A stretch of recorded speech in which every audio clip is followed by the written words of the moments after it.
as we start on a project, we should be checking our colors for accessibility, making sure that we know which colors can go on top of each other and still be viewable by everyone. So here I have the colors that we've been working with the last little while, at least some of them, and we should really test these. Now I can tell you right now that this to this is going to be a fail and this to this is going to be a fail. But what we're trying to do is we're comparing it against the Y-ARIA rules. And it gives you a number between 0 and 21, 21 being the best you can be and 0 being complete fail. And those relate to ratings of AA, AA plus, AAA, or fail. Okay. The easiest way that I've found to do that is an app called Contrast. It lives up in your menu bar just like SIP, and it's 2 eyedroppers, one for the foreground, one for the background. So I can just click the foreground and go, yeah, I want to try this one.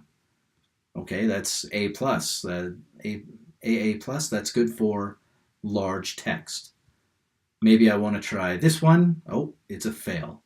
We can flip it around. It's still going to be a fail, but at least we can see what it looks like. Maybe I want to test this one. Maybe I want to test the red on this tan.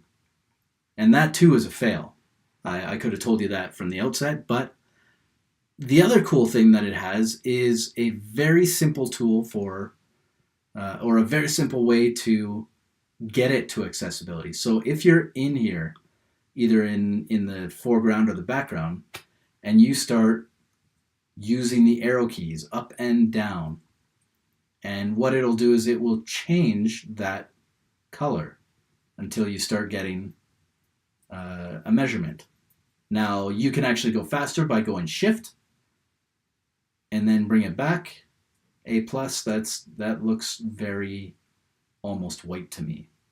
So maybe we bring it back until it's just at the point of failing, which is here. So it's still got the hints of yellow, but at least for big text, we could get away with using this, and I could copy and paste this into my code.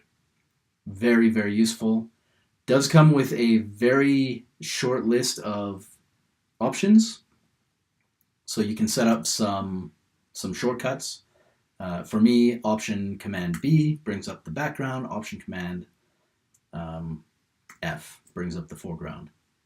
So the foreground we can click, the background we can click, and we get this terrible, terrible fail. So Contrast lives up in your menu bar. You can actually tear this away and move it around, which is kind of cool.